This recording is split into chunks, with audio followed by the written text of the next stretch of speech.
Welkom by Stellenberg Gemeente se daaglikse oordeenkings. Ons nooi jou graag uit om saam met ons op reis te gaan as geloofsgemeenskap. Nader aan God, nader aan mekaar, om 'n verskil te maak in die wêreld en om voortdurend te vernuwe.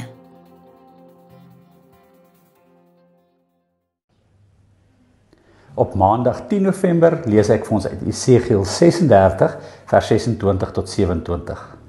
En daar sê die Here vir sy volk: ek sal julle 'n nuwe hart en 'n nuwe gees gee. Ek sal die kliphart uit julle liggame uithaal en julle 'n hart van vleis gee. Ek sal my gees in julle gee en ek sal maak dat julle volgens my voorskrifte leef en my bepalings gehoorsaam en nakom. Nou in hierdie kwartaal fokus ons in ons gemeente op die waarde dat God ons voortdurend kom vernuwe. 'n Mens sou dus kon sê dat die Here ons roep om dinge in ons omstandighede te verander, maar hierdie roeping begin egter van binne. God vernuwe nie net bloot omstandighede nie, maar hy maak mense nuut. Ons teksgedeelte kom uit die Babiloniese ballingskap, toe gelowiges in Jerusalem alles verloor het en na 'n vreemde land toe weggevoer is. Die gevolg was natuurlik hulle aksies gewees. So hierdie hopelose situasie was 'n gevolg dat hulle ten spyte van volgehoue waarskuwings van die profete nie self hulle lewens kon aanpas nie. En dan is die vraag wat gebeur as jy dit nie kan doen nie? En toe word hulle weggevoer. Nou sit hulle in 'n vreemde land langs die riviere van Babel in sak en as. En dit is te laat om te verander en hulle het ook bouendeel nie die krag of die wil of die motivering om hulle lewens aan te pas nie. Wat gebeur wanneer ons onsself in soortgelyke situasies bevind? Wanneer dit te laat is en ons onsself nie meer in staat voel om te kan verander nie, ook nie die krag het nie, of die energie het nie. Dit sê ons teks, bring ons by 'n plek waar God ingryp met 'n hartoorplanting. Letterlik. Ek sal julle 'n nuwe hart en 'n nuwe gees gee. Ek sal die kliphart uit julle liggaam uithaal en julle 'n hart van vleis gee.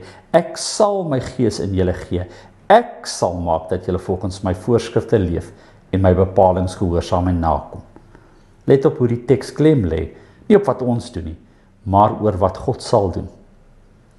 Dit is hierdie karaktereienskap wat God se genade en verlossing vir ons elke dag so werklik maak.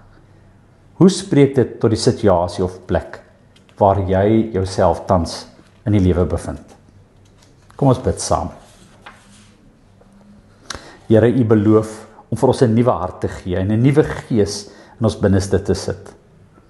En ons bely, Here, dat ons dikwels te hard geword het, onverskillig, trots, selfgesentreerd, en ons sien dit nie raak nie. Dankie dat U in ons oorneem en dat U 'n kliphart kan uithaal en dit vervang met 'n hart van vleis wat kan voel, kan luister, kan lief hê. Ek bid, Here, plaas U Gees vanoggend in ons, dat ons nie net U woord hoor nie, maar daaruit leef. Laat U Gees ons leer om U wil te doen, nie uit plig nie, maar uit liefde. Maak ons gehoorsaam en gewillig. Here, reinig ons gedagtes, vernuwe ons begeertes en laat U vrede in ons harte woon. En skep in ons, o God, 'n skoon hart en vernuwe 'n standvaste gees binne in ons. Dankie dat U nie net ons omstandighede verander nie, maar ons van binne kom nuut maak. Amen.